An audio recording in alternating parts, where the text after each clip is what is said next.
হ্যাঁ, দুর্নীতিতে সমাজের সকল মানে বিভিন্ন শ্রেণী পেশার মানুষই কিন্তু জড়িত। কোনো সমাজেই কিন্তু দুর্নীতি সম্পূর্ণভাবে নির্মূল করা সম্ভব না। এখন যদি বর্তমান সময়ে আমাদের রাষ্ট্রে সবচেয়ে বহুল আলোচিত যে শব্দটির কথা যদি বলি, তাহলে আমার মনে হয় রেটিং এই দুর্নীতি শব্দটি একেবারে এক নম্বরে থাকবে। সমস্ত জায়গায় এটি নিয়ে আলোচনা হচ্ছে, তার যথেষ্ট কারণও আসলে আমরা দেখেছি আছে।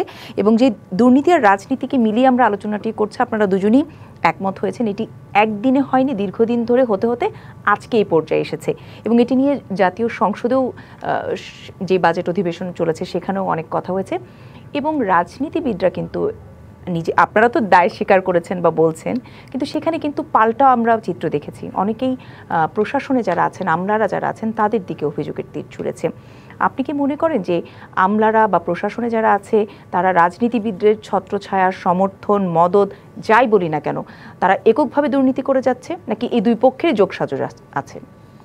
না, আমি যে কথাটি বলছিলাম যে দুর্নীতি আসলে একটি নেক্সাসের মতো।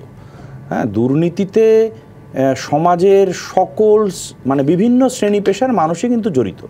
অবশ্যই রাজনীতিবিদদের দিকে আঙ্গুলটা বেশি আসে, কারণ আমরা তো দায়িত্বে থাকি। আমরা নীতি নির্ধারণ করি, আমরা সেই নীতি প্রয়োগ সঠিকভাবে হচ্ছে কিনা সেটি আমাদের দায়িত্ব, রাষ্ট্র পরিচালনা আমাদের দায়িত্ব। সুতরাং আমাদের ওপরে দায় আসাটা স্বাভাবিক, এবং এই দায় আসাটা আমাদেরকে মেনেও নিতে হবে, কারণ এটি আমাদের দায়িত্ব। জনগণ আমাদের দিকে তাকিয়ে থাকে।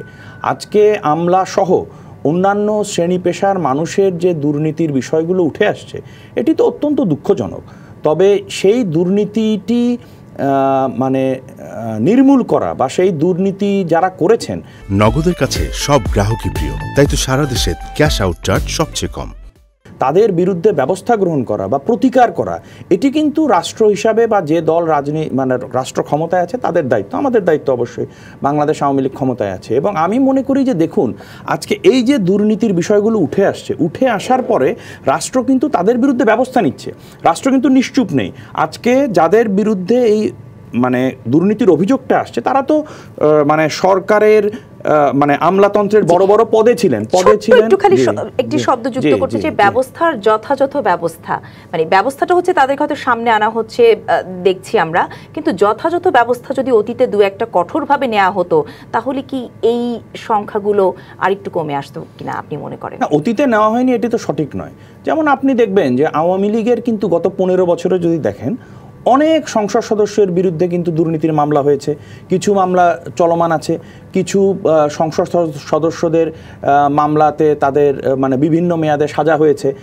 অনেকের বিরুদ্ধে দুর্নীতির অভিযোগ আসার পরে পরবর্তীতে তিনি কিন্তু নমিনেশনই পাননি বা দলের পদও হারিয়ে ফেলেছেন। এরকমও কিন্তু অনেক ব্যবস্থা নেওয়া হয়েছে। তারপরেও তাহলে দুর্নীতির কলেবরটাকে আসলে ছোট করে আনা যাচ্ছে না কেন? দুর্নীতির কলেবরটাকে ছোট করে আনা যাচ্ছে না বলতে, এই দুর্নীতির বিষয়টি তো মানে এখন এমন না যে দুর্নীতি ধরেন আপনি 5 জনকে শাস্তি দিলেন, দুর্নীতি একদম বন্ধ হয়ে গেল। কিন্তু আজকে যেমন এই যে আপনি যে 2-1টি দুর্নীতির উদাহরণ দিচ্ছেন, এই বিষয়গুলো আরেকটি বিষয় আপনাকে বুঝতে হবে যে ধরেন আজকে একজনের বিরুদ্ধে দুর্নীতির অভিযোগটি এসেছে, হ্যাঁ, তিনি দুর্নীতিবাজ কিনা বা তার সেই অভিযোগটি প্রমাণিত না হওয়া পর্যন্ত কিন্তু আপনি আবার তাকে মিডিয়া ট্রায়াল করে ফেলতে পারি না যে সেই দুর্নীতিবাজ, ঠিক আছে? কিন্তু দেখতে হবে যে তার বিরুদ্ধে সে মানে ক্ষমতার একটি বড় অংশে থাকার পরেও তার বিরুদ্ধে দুদক উদ্যোগ নিয়েছে কিনা, তার বিরুদ্ধে ওই রকম মামলা হয়েছে কিনা, তার বিরুদ্ধে সরকার ব্যবস্থা নিচ্ছে কিনা। এই বিষয়গুলো যখন হবে, তখন কিন্তু আলটিমেটলি একটা রেজাল্ট আমরা পাবো।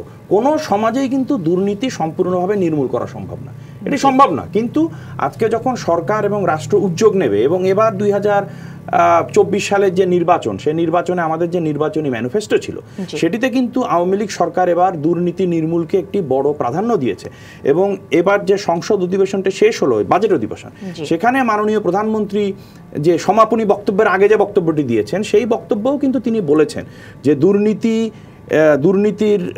দুর্নীতি নির্মূলের ক্ষেত্রে তার সরকার, আওয়ামী লীগ সরকার এবার আরো কঠোর ভূমিকা পালন করবে। জি, তবে আপনি যেটি বলছিলেন যে ব্যবস্থা নেওয়া হচ্ছে, কাজ হচ্ছে, সবই হচ্ছে, কিন্তু তড়িৎ গতিতে একটি জিনিস হওয়া, যেটি আসলে সর্বোচ্চ চেষ্টা করলে লক্ষ্যে পৌঁছানো যে সম্ভব, তার একটি উদাহরণ কিন্তু আজকে আমরা দেখলাম পদ্মা সেতুর যে প্রকল্পটি প্রধানমন্ত্রী সমাপনী অনুষ্ঠান করলেন, সেটি যে আমরা নিজস্ব একেবারে চেষ্টায় শত বাধার পরেও করতে পেরেছি, সেটি কিন্তু একটি প্রতীক হয়ে আছে। তার মানে দুর্নীতির ব্যাপারেও যদি এই শতভাগ এফোর্টটা আমরা হয়তো দিতে পারি, তাহলে নিশ্চয়ই এই ধরনের একটি রেজাল্ট আমরা পাবো।